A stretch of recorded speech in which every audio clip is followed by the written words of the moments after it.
I'd like to invite to the front of the room our first panelists for our first session, I should say, and invite Dick Samuels to the podium.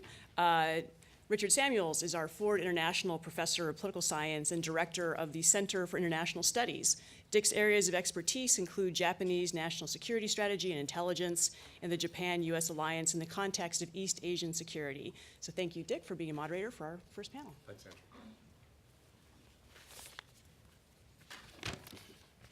Thanks very much, Andrew. Good morning, everyone. And let me just reiterate how delighted I am to welcome you all and to chair this kickoff panel.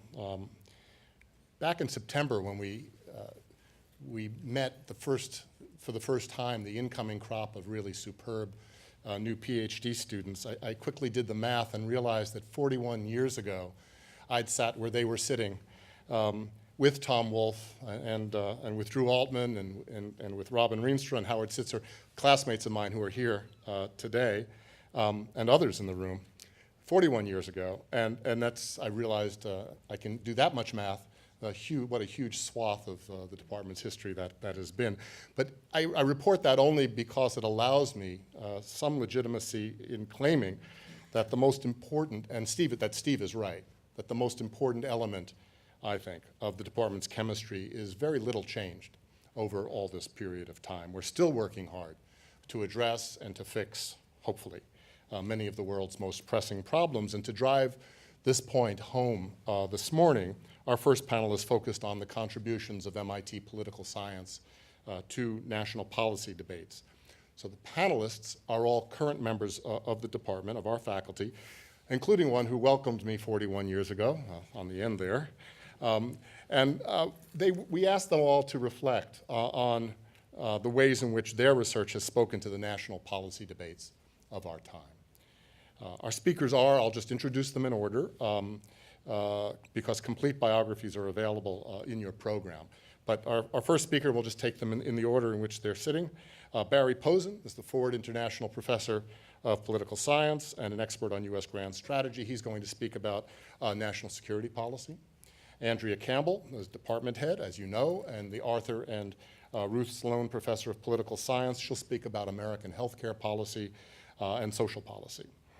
Charles Stewart, another former department head, is the Keenan Sahin Distinguished Professor of Political Science and the MIT Director of the Voting Technology Project, which is the leading research effort that applies scientific analysis to questions of election technology, election administration, and election reform.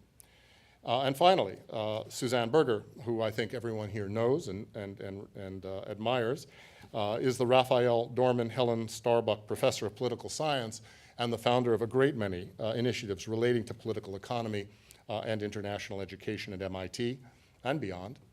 She'll discuss the MIT Production and Innovation Economy, PIE, not PYE, for those of you who were around in the 60s and 70s, that PIE project. All the panelists today will follow the same format. They'll speak for their allotted time, più o meno about 10 minutes, and then we'll open it up to questions from the audience. So we'll start with Barry. Thanks, Barry. Want to do it from here? If you wish.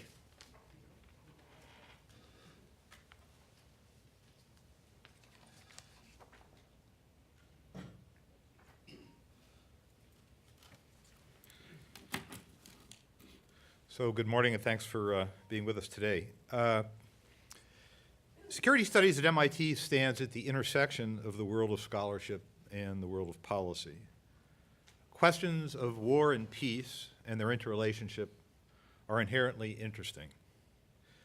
But I was reminded the other day when we took many of the students down to Gettysburg for a staff ride of a quotation from Robert E. Lee, not a person I usually quote, who said, "It is well that war is so terrible, otherwise we would grow too fond of it."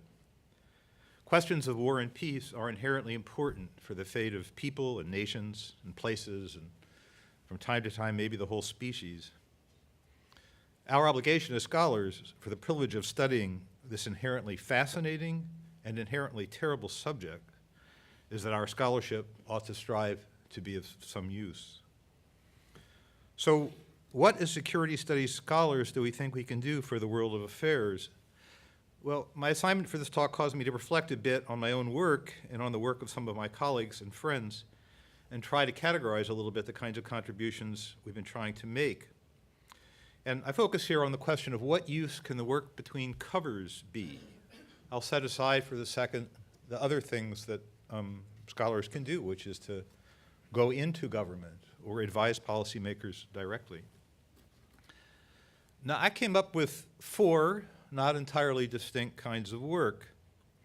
I'll go through them briefly now, and then I'll try and talk a little bit more, but time here is short.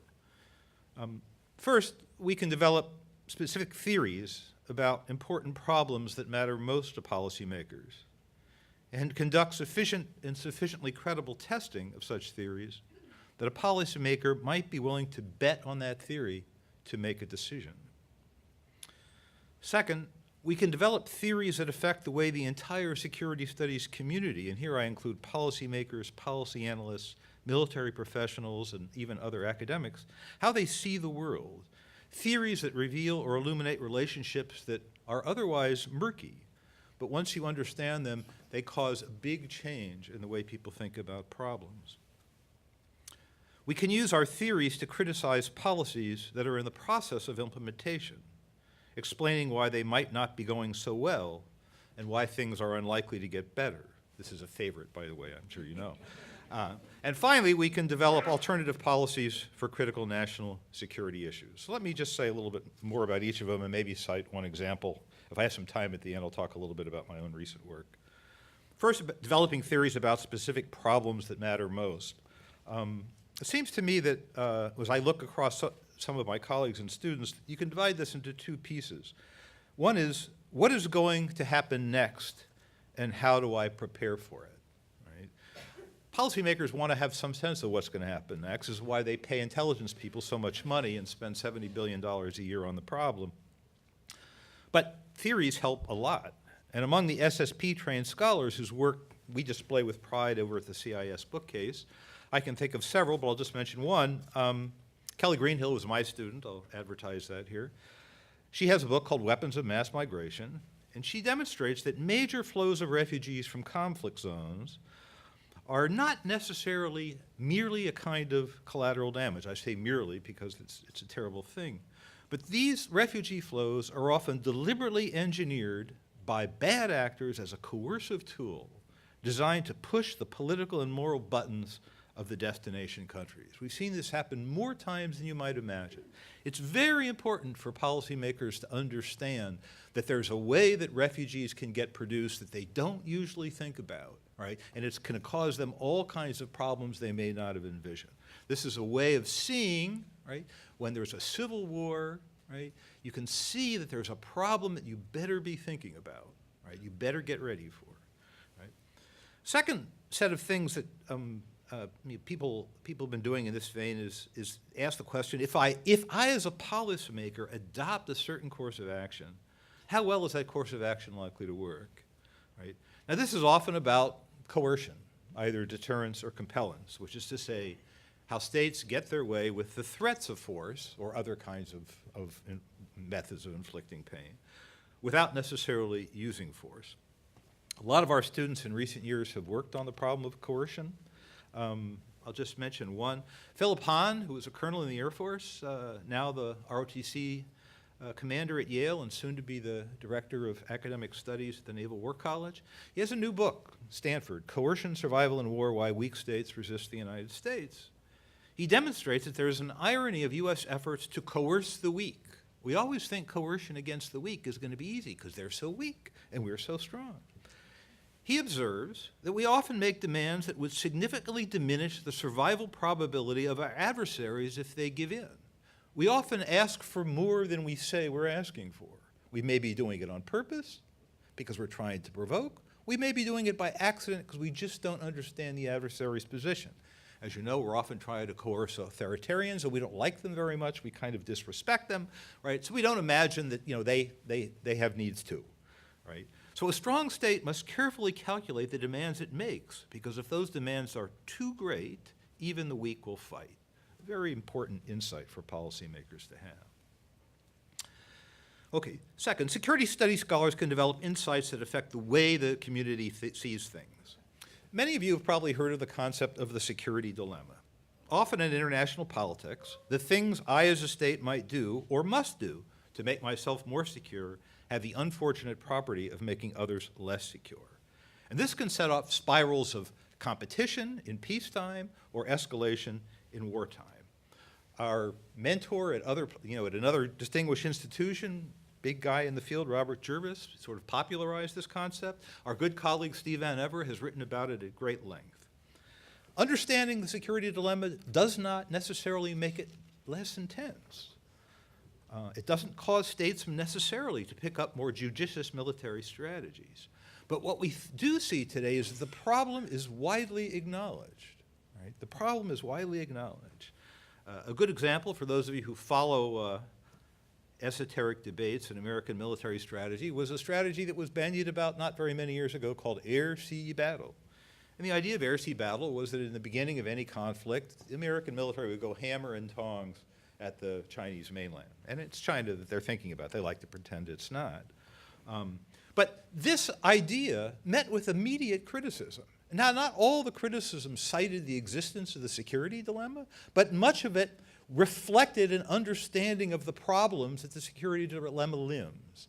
I like to think, perhaps because I'm optimistic, that Steve's tireless efforts to popularize this concept have made people a bit more aware of the trouble they can get into. All right, third, political scientists can critique what just happened or what is happening, revealing the deep factors that affect the odds of success. Now, because of the freedom that we enjoy as scholars, we can call a screw-up a screw-up. And that's one advantage that we have, and we should never forget it, and we should use it. But we can find the general in the specific of the screw-up, because on the whole, that is how the conduct of social science has trained our minds, to find the general in the specific. If we discover the general in the specific, we can explain why trying the same course of action a second or third time, or continuing it in the face of failure, will probably not work. Now, my favorite hobby horse these days is America's national propensity to destroy authoritarian regimes whenever we get the chance. Some years ago, I pointed out that such regimes are likely to have presided over societies that are divided by ethnicity, religion, and class. When the authoritarian center collapses, or is made to collapse with the hammer of American air power, an intense internal security dilemma prevails, and spirals of escalation of violence are easy to get going. Obviously raises the current policy question. Should we be surprised when the Americans or its allies knock over an authoritarian regime, and that authoritarian regime is replaced not by a constitutional convention, but by a war of all against all? Right? So again, right, social science can help you see the deep problems that policymakers are encountering. Finally, we can suggest alternative policies. The alternatives could be of use to several different types of participants. The principal actors, usually not much use to them, they don't want to pay attention. Their critics, always happy to have a hammer. And the attentive public who are trying to understand what's going on and whether there's another way to go. Now, the credibility of these alternatives will depend greatly on several factors. First, the underlying research that supports it, something we honor in our profession. Second, which we don't always honor, the form in which the alternative is provided. Jargon-free, clearly written, backed by evidence that people understand, short, serious, and repeated over and over again. These are the criteria for academic work that's going to affect the policy process. I'll say here that the fact that MIT is a bully pulpit is immensely helpful. Right? Now, of late, my own efforts have been towards fleshing out a grand strategy of restraint. Title tells all. These ideas were pioneered here at MIT by Harvey Sapolsky and former students Darryl Press and Eugene Goltz. I had in mind all three audiences when I wrote this book. Mostly I was motivated by what seemed to me to be way too much consensus in the United States on the foreign policy that we had, especially against what appeared to me to be the fact that it didn't work very well. Most of the elite, since the end of the Cold War, has converged on a strategy which we can call liberal hegemony.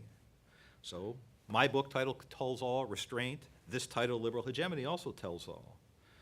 I offer a critique. This strategy is not working well. And it's not working well because of some big ideas identified by theorists living and dead. Other states balance U.S. power. Many theorists have made this observation and demonstrated it. Second, a kind of moral hazard is created by the U.S. commitment to defend everyone. I learned about this from a graduate student here, Alan Cooperman, who now teaches at the LBJ school. War is expensive and not easy to use surgically.